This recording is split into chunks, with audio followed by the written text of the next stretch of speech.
안녕하십니까. 법무법인 발을정 군인방위산업센터의 김민지 변호사. 강백철 변호사입니다. 요즘에 최근 군 쪽에서 들리는 갑질 이런 부분과 관련해서 이제 왕왕 이제 기사가 뜨더라고요. 뭐 기사뿐만 아니라 요새는 저희가 그런 관련된 상담도 많이 들어왔던 것 같거든요. 그러니까 갑질이라는 건 어떻게 보면 약간 사회적인 용어 내지는 표현인 것 같고 법률적으로 얘기하면 직장 내 괴롭힘? 맞습니다. 이런 게 들어왔잖아요. 직장 내 괴롭힘 금지 조항이 들어오면서 이게 이제 시행이 됐는데, 갑질을 판단하는 기준은 결국엔 이 직장 내 괴롭힘을 판단하는 기준에 해당하는지 안 하는지에 따라서 좀 판단을 할 수 있을 것 같아요. 근데 이 직장 내 괴롭힘을 판단하는 기준은 직장 내 지위 또는 관계 등 우위를 이용해야 되고, 그다음에 업무상 적정 범위를 넘어야 하고, 그다음에 신체적 정신적 고통을 주거나 근무 환경을 악화시키는 행위여야지만 직장 내 괴롭힘으로 판단을 하고 있거든요. 네. 그러면 이거는 이제 징계 관련된 처분 사안이겠네요, 주로. 주로 징계와 관련된 사안일 텐데, 저희가 그동안에 이렇게 상담을 했거나 진행했던 뭐 징계 사안들 같은 경우에 예를 들어보면 카풀 간.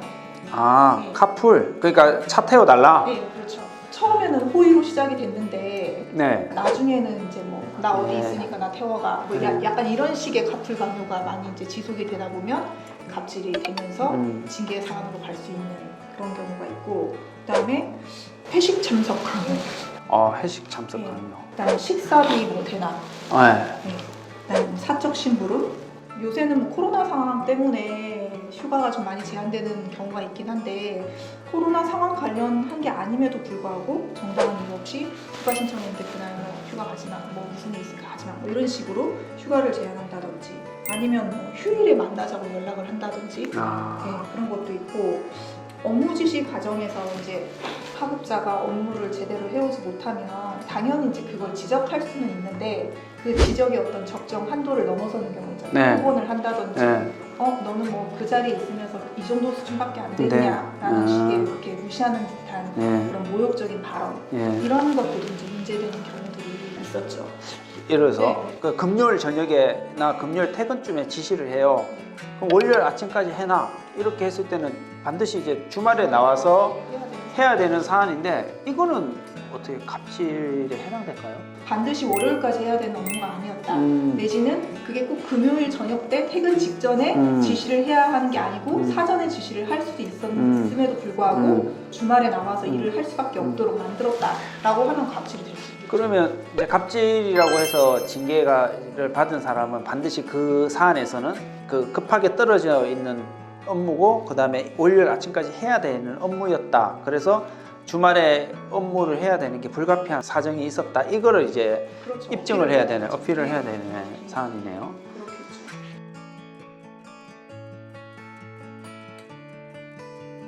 그렇겠죠. 갑질이라는 게 어떤 징계 처분 사유로 딱 정해져 있는 건 아니고요. 그 내용이 뭐 예를 들어서 뭐 혹은 욕설이었다 그러면은 품위유지 의무위반, 모욕, 뭐 언어폭력 뭐 이런 식으로 갈 수 있고, 그러니까 세부적인 내용에 따라서 처분 사유가 결정이 되고, 그 처분의 수위는 사실 너무 다양해요.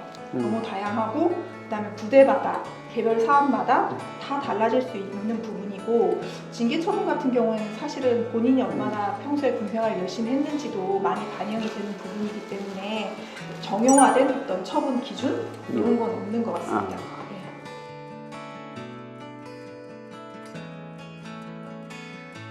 상관 모욕이 성립이 되려면 어쨌든 상관한테 모욕적 표현을 했다라는 게 이제 구성 요건이 될 텐데, 상관의 정의를 살펴보면 순정상관, 준상관이라는 게 있거든요. 순정상관이라는 것은 지위 계통에 있어서 상급자가 하급자에게 명령권을 발동할 수 있고, 하급자는 그 명령에 따라야 되는 관계, 예를 들면 어떤 부서가 있고 부서원이 있으면 부서장과 그 부서원의 관계가 순정상관 관계에 있는 거겠죠. 그다음에 준상관이라는 게 있는데, 준상관은 이런 명령 복종 관계에는 있지 않지만 자기보다 상계급자이거나 상서열자인 사람, 상서열자? 준상관이라고 표현을 하죠.